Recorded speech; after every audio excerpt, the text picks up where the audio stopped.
Welcome back to the NAO show where it's guys talking about guys that play with other guys. As you can see, I got my guys with me. Mike, Marky Mark, how you doing this week? I'm great. Pretty good. If Mike can slow down on his drinking, we might actually get into some fantasy football this week. Look, us Texans, we know how to drink. Oh, I forgot. You're a Texan now, so therefore you got to do everything with a little bit of whiskey in your hand, you know? I've been working on my accent, actually. So. Yeah, you're gonna blend in just fine. Yeah, he's gonna blend in real well. What do we got on the docket this week there, Marky Mark? Well, we got a couple of trades to talk about, and then we're gonna do some free agent roundtable discussion, talk about a few teams and what they did in free agency. So, without further ado, I'll kick it off. All right, we'll start out with the trades. So our first trade was we had Silly Dilly receiving Baker Mayfield and a 2022 second rounder. And in exchange, the Fresh Prince received Joe Burrow. Sean, this was your trade. Why don't you start us off on that one? All right. So I think there's a lot of upside with Joe Burrow. I think he not even taking into the consideration of his talent and his probably going to turn out to be a pretty darn good quarterback in the NFL. Just from a pure fantasy standpoint, this guy is going to throw it 40 to 60 times a game. And if they can 60 times. 60. Mark it down. He threw 60 times one game. He did throw 60 once, yeah. He did. And if he can make 3/4 of those throws, he's worth it. What do you think, Mike? I think this one I like for both sides, actually. And I think a lot of the debate on whether if this was good or bad hinges on Baker Mayfield's value specifically. Obviously, Sean's higher on Burrow, so he's excited about that.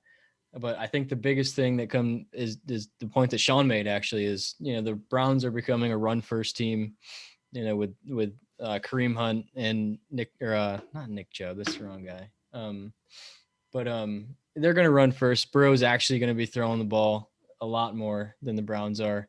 When we looked, Baker Mayfield, his career average is about 15 points per game.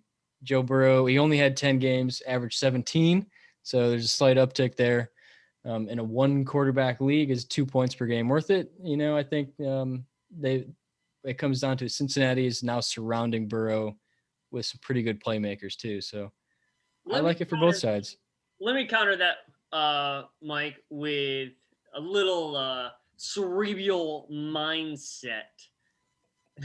I totally destroyed that word. Cerebral, yes. Cerebral. Write that one down, Mike. Write that down. All right, so there's 7 R's in that one, just so you know, Mark.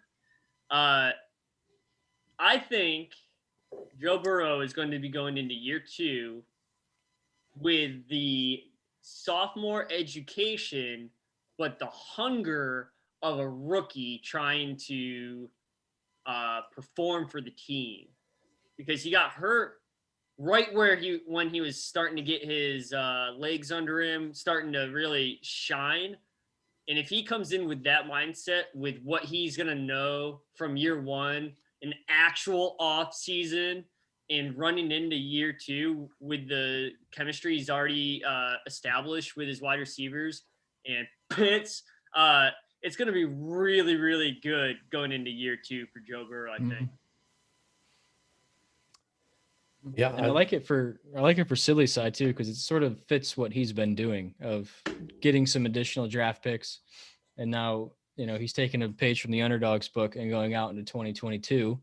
So for him to look at, sure, you're losing 2 points per game if you want to look at it like that, but getting an additional draft pick, not too bad. I like it for him too.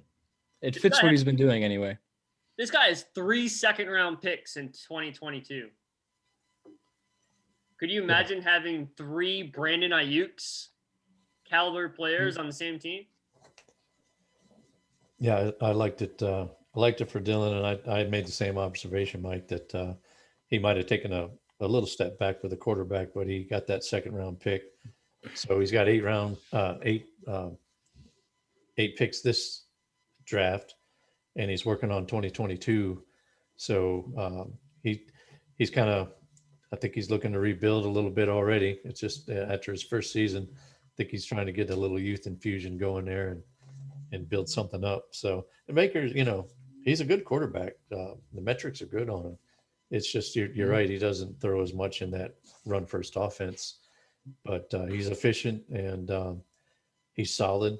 He's making he's going to make you some points, every week. So Burrow definitely good to get one of the top young quarterbacks in the league. He looked really good last year, so hopefully gets back from that knee injury and picks up where he left off. So yeah, it's a good one. They Cincinnati picked up Riley Reef, get him a little help on the line. A lot of people had Penny Sewell going to him in a lot of the mock drafts. So if they get him some protection so he doesn't get exposed to those kind of hits again, then he could really do something. So good fair trade on both sides. I liked it for both of you guys. I think you both got exactly what you wanted to out of that trade. Mm-hmm. All right, the second trade we have, McJammer. He received Deshaun Watson, Gabriel Davis, and pick 16 in the 2021 draft. And in exchange, the Fresh Prince received Derek Carr and Kenny Galladay. Mike, why don't you start us off on this one, if you would, please? I think this one's obviously a little harder to go through with everything going on with Deshaun Watson. But really, to go back on the first one a little bit, I think now that makes the Burrow trade look a little bit better for Sean. I don't think there's anything wrong with the Deshaun Watson owner trying to bail on it a little bit with everything going on. And I don't think there's anything wrong with someone willing to take a shot on someone like Deshaun Watson because, at the end of the day, he's still been an elite quarterback almost his entire career. So I think Sean knew that someone would take a shot, and if he could get the right value back for him, then it was worth it to him to move on. I think the big thing is, he got someone like Kenny Galladay back in return, and I think that makes it kind of worth it to move on, especially when you consider and if you kind of look at both trades as one, to move on from Watson, it's going to suck no matter what you do. You're never really going to get your value that you want out of him, especially in a one quarterback league. It's tough to get that value, but to be able to start someone like Burrow and get someone like Galladay, if you're going to move on, I think it works for Sean. And I think, Mark, you have a pretty good team to be able to absorb something like not starting Deshaun Watson if something were to happen. Obviously, you have, Kyler Murray.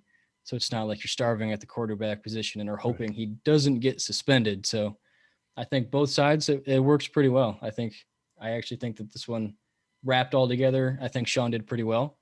And I think, taking the shot on Watson is obviously, almost all of us probably thought about it, but as soon as Watson went on the trade block. So I think you hit the nail on the head right there. Right in the coffin. Nail on the coffin. Yeah, put that nail right in the coffin. With risk reward, that really came down to the mindset behind it, because and I hate to play the if game, but with what's going around with Watson, if he sat out, I was going to have to play Baker Mayfield, which Baker Mayfield could help me 1 year. But what if Watson falls through and turns into something like a Ray Allen or something to that effect? You know what I mean? Like, what if he never plays football again? I mean, that is a long shot, and hopefully this never happen. It doesn't happen for Mark and Mark's point of view. But for me, I would have had to be scrambling for a long-term quarterback, and getting Joe Burrow in the move right with Deshaun Watson leaving, it softened that blow quite a bit. I think the Watson deal felt pretty good when Mark came and had a pretty good fair market value trade for him. He didn't try to come and buy real low, which I understand any manager trying to buy low on Watson right now because the risk of having him is substantial. But like you said, Mike, he has Kyler Murray. He can kind of absorb a lot of that risk and kind of pay out in the long run with the reward if it turns into that. A second rounder to add in that on there that can kind of soften the blow of losing Kenny Galladay. And I'm hoping Kenny Galladay turns into I think he's obvious. He's the obvious number one in New York. I just hope they can give Danny Dimes enough time to throw the ball to him. And then just adding Derek Carr was my kind of relief for losing Baker Mayfield. I mean, I think Baker Mayfield's a better quarterback than Derek Carr, but having him on the bench is a good spot for him. Yeah, I mean, Carr could be pressed into action, in a pinch. And I've had him on a lot of redraft and in my other dynasty because he's always there at the end of the draft. So I always pick up Derek Carr as that emergency starter. So if nothing else, he's good for that. And usually he can get you some points. For me, we can tell people now, Sean, I was trying to get Michael Pittman and Davis as kind of the for giving away Galladay. I was hoping to get two second year up and coming receivers, but Sean stayed pretty fast on Pittman. Didn't want to get off of Pittman, so that's when I put in the pick 16 there, and maybe I can make I can pick a good rookie wide receiver there in that second round. So that's kind of what I was looking at as an older receiver. Changing teams, maybe I can turn it into a couple of good young receivers, get a little younger on my roster, and then just taking a shot on Watson. If the gamble pays off, it's going to be good for me. Once he starts playing again, I can change our format to super flex and start kicking everybody's ass. I'm all for that. No, let's we gotta put that to a vote where Ian leaves the league, and no, that's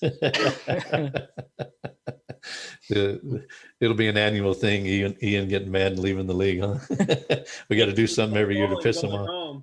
Ian, that's a soccer ball. We don't want that thing anyways. Which third string running back will Ian lead the league over this year? So yeah, I feel like we both got what we wanted out of it. I think you wanted to be out from under Watson. I got a little bit younger with Gabriel Davis in the pick, and got a good flyer on Watson. So I think we both, and Mike hit the nail on the coffin, as we say.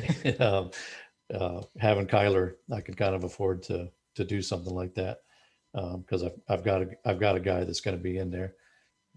So yeah, Mark, I need to ask you.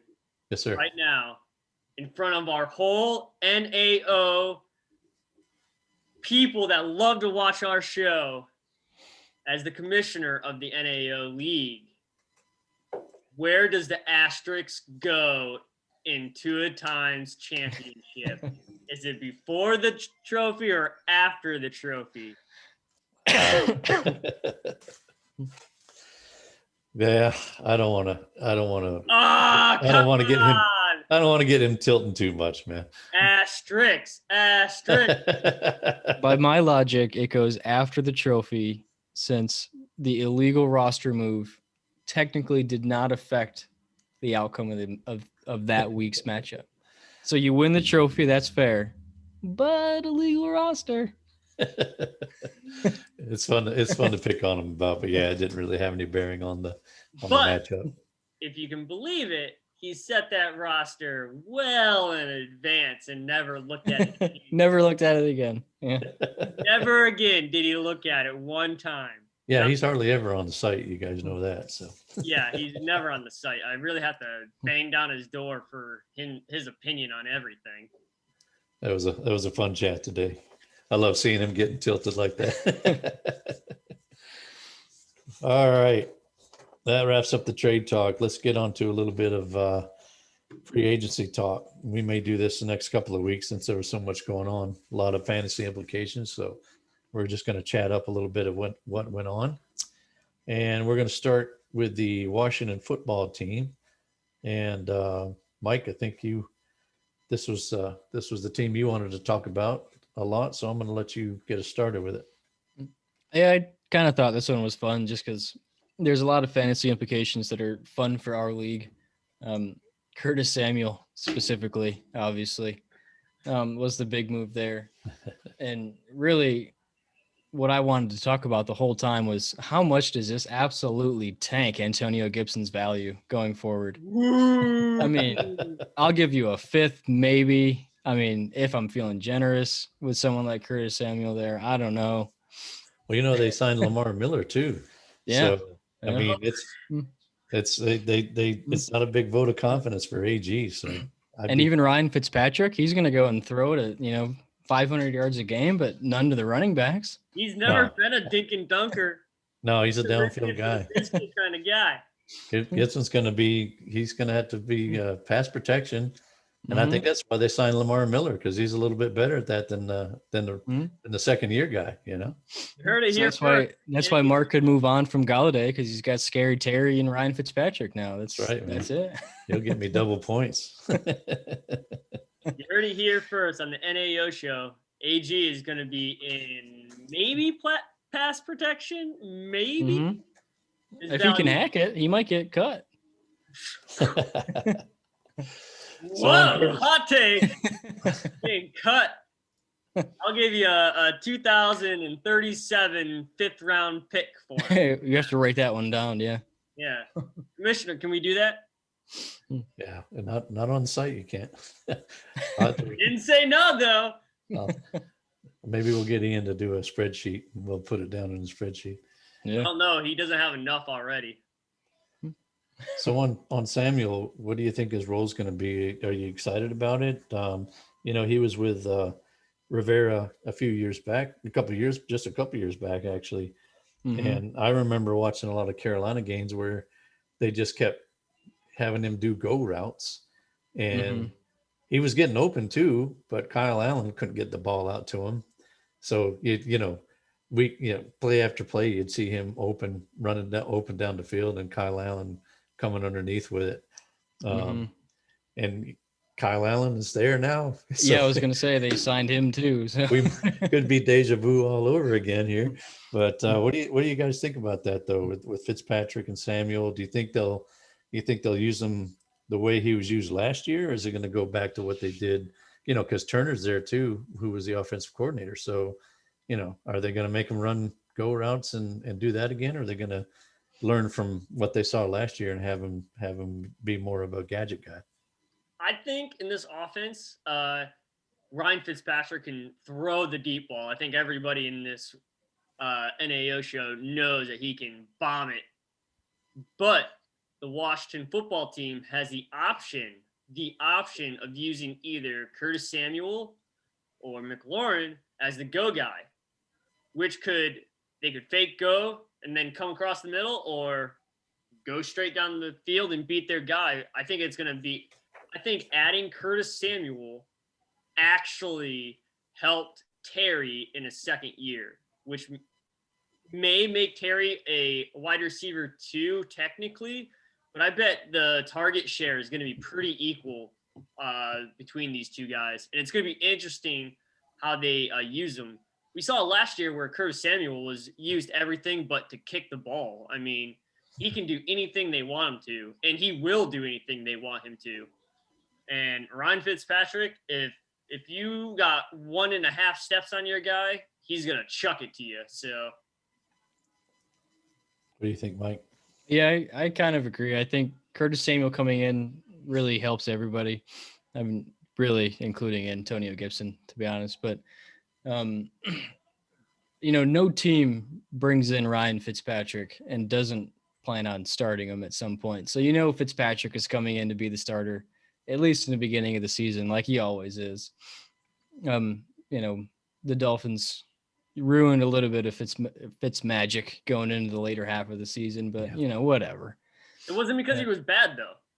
No, yeah, that's true. Yeah, I mean, he's still got it for sure. I mean, there were some retirement talks, and obviously he wasn't anything about that. And here he is. I think we know what kind of quarterback he is, and how that's going to help someone like Samuel and Terry.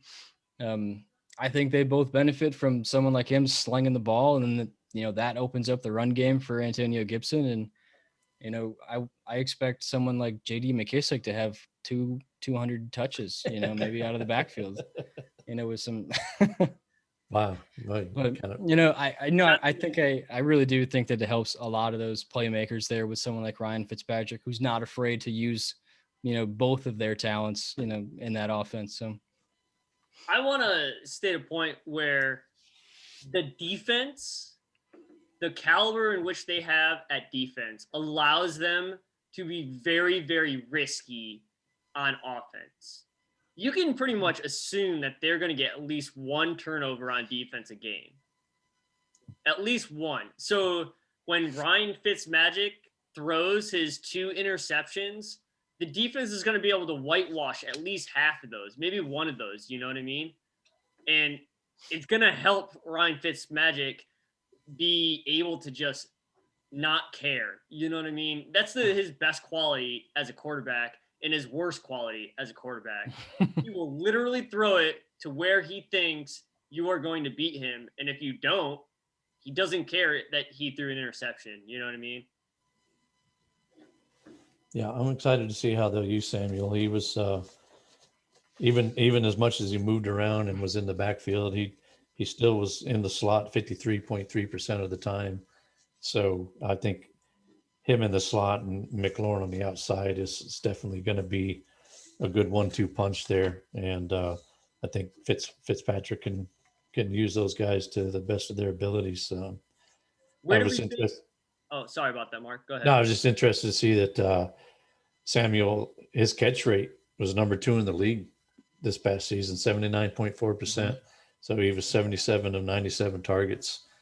And he, of course, he added the 200 yards rushing and only 5 TDs, but he was the wide receiver 25 without the rushing yards. So add in those extra points on the rushing yards, and he was definitely a good player last year. How do we think Ryan Fitzpatrick is going to work with Logan Thomas? I don't think he's ever been the tight end's never been the biggest receiver in the Fitzpatrick offense. I don't think, has he? I'm trying to think back of. There's been so many. Yeah. And, you look at Gesicki, they had one of the best guys in the league at tight end, one of the best, most athletic guys anyway. And he was okay, but he wasn't the primary guy. He was hitting Parker and Williams when Williams was in there, and guys like Jakeem Grant. He's more downfield and slot guy.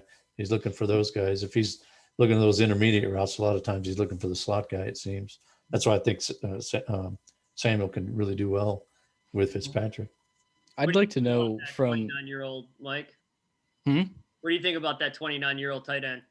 Well, I'd like to know when did Washington sign Fitzpatrick, and then when did the underdogs put Logan Thomas on the trade block? I think it was exactly 3.2 seconds after. I think that's all you need to know about how they're going to use Logan Thomas. Yeah, well, Thomas he's an old breakout. Remember he started out as a quarterback for the Cardinals and didn't pan out for him, so he switched to tight end. So he had a good season, kind of a breakout season, but I think he's 28, 29 years old. I think he's 29 years old. He was tight end 3 in PPR, tight end 7 in standard league. Yeah, that's his big selling point, is that high tight end 3. But don't forget, tight end was a wasteland after the top 4 tight ends. Yeah, he had a good season, but I'd be selling high, I think, too. I would have him on a trade block too. So on to the next one, Mark. All right, let's see. We wanted to talk about the Kansas City Chiefs a little bit. Mike, you can start us off again there too. Nice. This one, to me, like we were talking about a little bit before, they've signed some good offensive players in terms of fantasy and how that affects them. But to me, the biggest thing about Kansas City's offseason has been the players that have visited and then not signed. Mm. We were talking about Trent Williams. We're talking about Juju. We're talking about Corey Davis 2.0, Josh Reynolds. So some big names have come into Kansas City that they've gone after pretty hard, and they've not been able to land. And, what's the reason for that is kind of becoming a little bit of a question. The first big answers to that are, is it Mahomes' contract? Is it, like we talked about, is it you don't want to be the number 3 guy behind someone like could potentially number 4, really behind like CEH, Tyreek Hill, and Kelsey. Right. You kind of figure, everyone wants to play with Tom Brady. He wins championships. Why don't people want to play for the Chiefs right now? They're doing really well. It's kind of a big question. I don't know. Like, what are you guys thinking on it? I think that's a fantastic point of view in the fact that all these guys, could you imagine Juju playing with Patrick Mahomes on the other side of Hill and Kittle? He signed a 1-year deal in Pittsburgh, so why not do a 1-year deal in Kansas City? He took a lesser deal, as you said, to be on a team in Pittsburgh that failed to get to where they wanted to. They started the season really well and then just dropped off. Mm-hmm. Patrick Mahomes and this Kansas City team, they lost 2 games, 3 games the whole season? They were slated to be in the Super Bowl at the beginning of the season, and they're still slated to be in the Super Bowl this year, even after losing last year. I mean, for somebody that is Juju's caliber, that we all know that cannot be a wide receiver 1, to be on the other side of Hill, which could be a slight comparison to AB in his prime, that would be the best case scenario. Why is Juju, of all people, saying no to more money, a great positioning, being wide receiver 2? Well, I say wide receiver 2, but like we said, he's going to be behind Kittle and maybe even CEH, which was probably the deciding factor why he didn't go there. But if he wanted to go get a ring, I would say Kansas City is his best option over the Steelers. Yeah, these guys want to play too, though. We talked about that they want to be involved, and he'd probably be the number 3 option there. And I think Mahomes already restructured that contract, didn't he, to free up some money? So yeah, he doesn't hit for anything too much until like 2024 or something like that. Like, he's pretty reasonable until then. I'm sure it still hamstrings him a little bit, though. And yeah. Maybe I thought they had offered Juju a 3-year deal. I can't remember the exact details, but maybe he didn't like the yearly money and thought, well, if I'm not going to get the money I want, I may as well stick around, and where I know I've got a rapport with Ben here, and try to do it one more year with the Steelers. But yeah, it's a good point that you would think they want to go to a Super Bowl contender. Yeah, it's weird to see him not signing there and going other places. Well, I could make the argument that he's wide receiver 3 in Pittsburgh too. Claypool, he's wide receiver 2. Yeah, true. Wide receiver 1. They want Devontae Johnson, if I say his first name right. Deontay. He's fast. He's got great hands. He could be an easy wide receiver 1. And Juju is going to be the third man out because he's going to be the guy that's get paid the most, even with the 1-year deal. And Juju's a commodity that they don't need right now, being so close to the cap. Friggin' Roethlisberger had to restructure his deal significantly just to be able to play on the team, let alone have people on the team. Yeah. Well, the volume was there in Pittsburgh too, though. So as a third man in Pittsburgh, he still had 89 receptions. I don't have it written down, but he had some of the top numbers from the slot this year.